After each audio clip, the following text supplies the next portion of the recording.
Hello students, I am Praveen Jangid और आज के इस वीडियो में बेटा हम principles and techniques of management के बारे में पढ़ाई करेंगे। लेकिन बेटा इस वीडियो में हम आज हेनरी फ्यूल के कंट्रीब्यूशंस और उनका इंट्रोडक्शन, इन दो टॉपिक्स के बारे में हम बात करेंगे कि उनका कंट्रीब्यूशन मैनेजमेंट में किस हद तक था और उनका कंट्रीब्यूशन किस लेवल तक एक मैनेजर को हेल्प कर सकता है। तो इन सभी टॉपिक्स के बारे में आज हम इस वीडियो में चर्चा करने वाले हैं बेटा।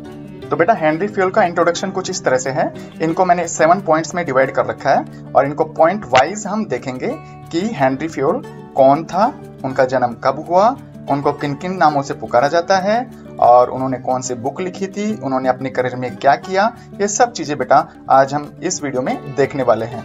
तो बेटा फर्स्ट पॉइंट है, Henry fuel was born on 29 July 1841 in France and died on 19 November 1925। तो बेटा हेनरी फ्यूल का जन्म फ्रांस में 29 जुलाई 1841 को हुआ था और उनकी मौत बेटा 19 नवंबर 1925 को हुई थी। सेकंड पॉइंट है बेटा, he is called as father of modern management theory, और बेटा उन्हें मॉडर्न मैनेजमेंट थ्योरी का फादर भी कहा जाता है। और थर्ड है बेटा, he is also known as father of modern principles of management. और आज जो बेटा हम बुक्स में प्रिंसिपल्स ऑफ मैनेजमेंट देखते हैं ना, मॉडर्न प्रिंसिपल ऑफ मैनेजमेंट, तो उनके फादर के रूप में भी इनको जाना जाता है। बेटा ध्यान रखना, मॉडर्न जो प्रिंसिपल्स है मैनेजमेंट के वो टोटल मिला के 14 प्रिंसिपल्स है बेटा। फोर्थ है बेटा, he is also known as father of general management, और बेटा उन्हें फादर ऑफ जनरल मैनेजमेंट के रूप में भी जाना जाता है। इसी तरह से बेटा पॉइंट नंबर 5 है, he wrote administration industrial general in French language in 1917। बेटा उन्होंने 1917 में फ्रेंच लैंग्वेज में एक बुक लिखी थी जिसका नाम था एडमिनिस्ट्रेशन इंडस्ट्रियल जनरल। और सिक्स्थ पॉइंट है बेटा, लेटर ऑन, और इसके बाद में क्या हुआ बेटा, this book was published in English language in 1929 for European countries and in 1949 for rest of the countries named as general and industrial management. और बेटा सिक्स्थ पॉइंट में आपको ये कहा गया है, और बेटा जो फ्रेंच लैंग्वेज में उनकी बुक पब्लिश हुई थी ना, उसको इंग्लिश में ट्रांसलेट करके इंग्लिश लैंग्वेज में भी उसको पब्लिश किया गया था 1929 में यूरोपियन कंट्रीज के लिए, जबकि 1949 में बाकी की जो कंट्रीज थी वहां पर भी वो बुक अवेलेबल हो गई थी। और बेटा उसका इंग्लिश वर्जन जो था उसका नाम था जनरल एंड इंडस्ट्रियल मैनेजमेंट। मतलब ये है बेटा, फ्रेंच लैंग्वेज में जब वो बुक छपी थी तब उस बुक का नाम क्या था, एडमिनिस्ट्रेशन इंडस्ट्रियल जनरल, जबकि इंग्लिश लैंग्वेज में जब वो बुक पब्लिश हुई थी तो उसका नाम क्या था, जनरल एंड इंडस्ट्रियल मैनेजमेंट। इसी तरह से बेटा 7th पॉइंट है, he started his on mining company at the age of 19।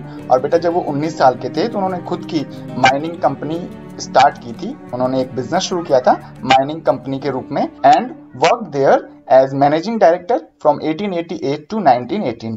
और बेटा 1888 से लेकर 1918 तक वहां पर वो अपनी कंपनी में मैनेजिंग डायरेक्टर के पद के रूप में कार्य करते रहे बेटा।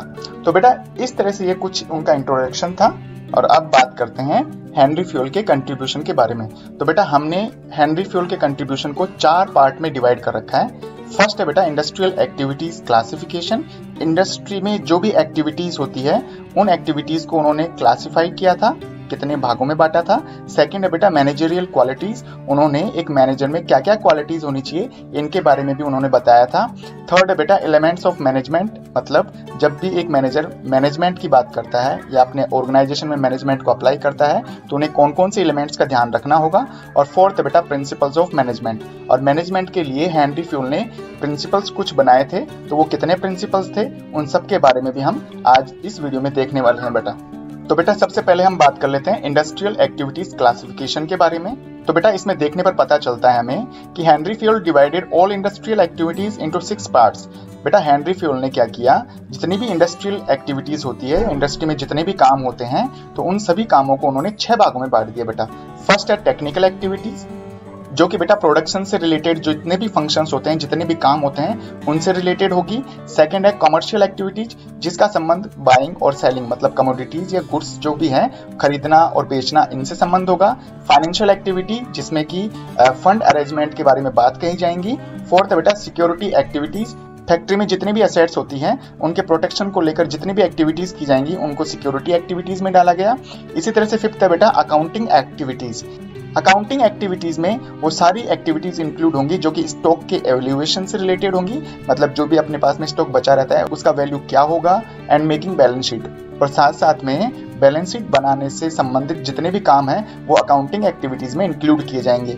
इसी तरह से 6th है बेटा मैनेजरियल एक्टिविटीज, और इस एक्टिविटी में planning, organizing, directing, controlling and coordination, ये जितने भी मैनेजमेंट के फंक्शंस होते हैं उनसे रिलेटेड जितने भी काम होंगे वो सारी मैनेजरियल एक्टिविटीज में इंक्लूड होंगी।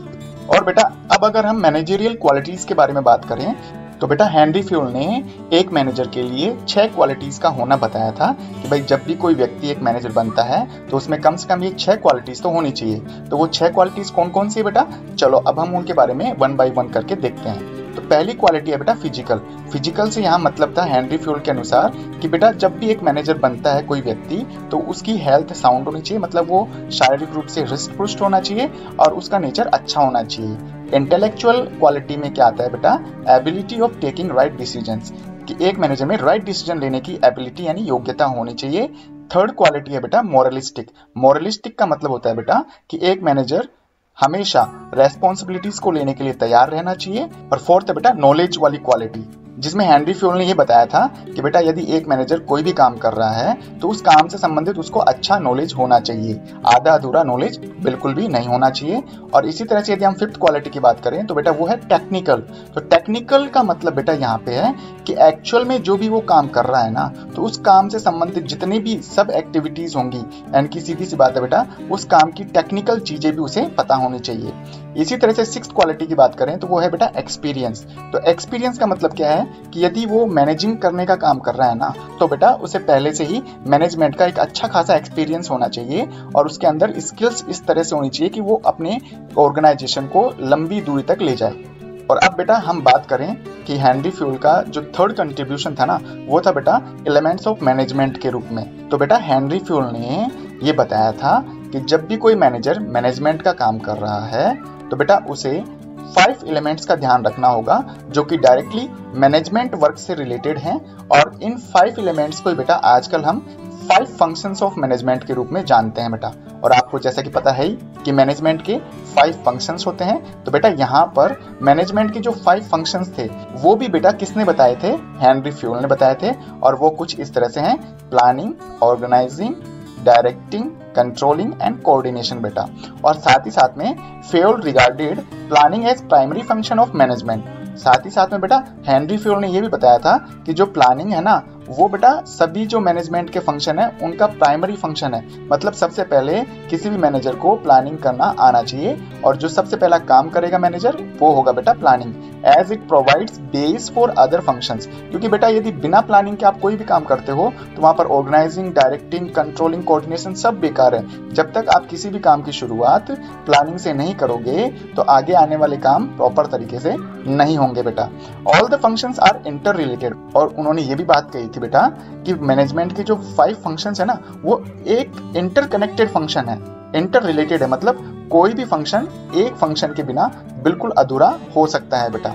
इसलिए जब भी कोई मैनेजर मैनेजमेंट करता है तो उसे 5 फंक्शंस को करना ही होगा। अगर एक भी फंक्शन नहीं किया तो बेटा वो प्रॉपर तरीके से अपने ऑर्गेनाइजेशन में मैनेजमेंट नहीं कर पाएगा। और बेटा आखिर में यदि हम बात करें हेनरी फ्यूल के 4th कंट्रीब्यूशन के बारे में तो हम बात करेंगे बेटा प्रिंसिपल्स ऑफ मैनेजमेंट। तो बेटा हेनरी फ्यूल ने अपनी बुक में मैनेजमेंट के 14 प्रिंसिपल्स बताए थे। तो बेटा आज के इस वीडियो में मैं केवल इन 14 प्रिंसिपल्स के नाम ही बताऊंगा और इनके बारे में डिटेल से विस्तार से एक एक पॉइंट अगले आने वाले वीडियो में मैं आपको जरूर बताऊंगा। तो अभी तो आपका बेटा यही काम है कि कोई भी अगर आपसे ये पूछ ले कि हेनरी फ्यूल ने कितने प्रिंसिपल्स बताए थे मैनेजमेंट के लिए तो आपका जवाब होगा 14। और अगर कोई पूछे उनके नाम बताओ तो बेटा वो सारे जो प्रिंसिपल्स हैं मैं यहाँ पे लिख दिया हूँ। तो फर्स्ट है बेटा डिवीजन ऑफ वर्क, जिसको हम स्पेशलाइजेशन प्रिंसिपल भी बोल सकते हैं। सेकंड है अथॉरिटी एंड रेस्पॉन्सिबिलिटी। थर्ड है डिसिप्लिन। फोर्थ है बेटा यूनिटी ऑफ कमांड। फिफ्थ है यूनिटी ऑफ डायरेक्शन। सिक्स्थ है बेटा subordination of individual interest to general interest. Seventh है बेटा रेम्यूनरेशन। इसी तरह से बेटा 8th है सेंट्रलाइजेशन। 9th है स्केलर चेन या हायरार्की ऑफ अथॉरिटी। 10th है ऑर्डर। 11th है इक्विटी। 12th है बेटा स्टेबिलिटी ऑफ पर्सोनल। 13th है बेटा इनिशिएटिव। और 14th प्रिंसिपल जो मैनेजमेंट का है वो है बेटा एस्पिरिट डी कॉर्प्स।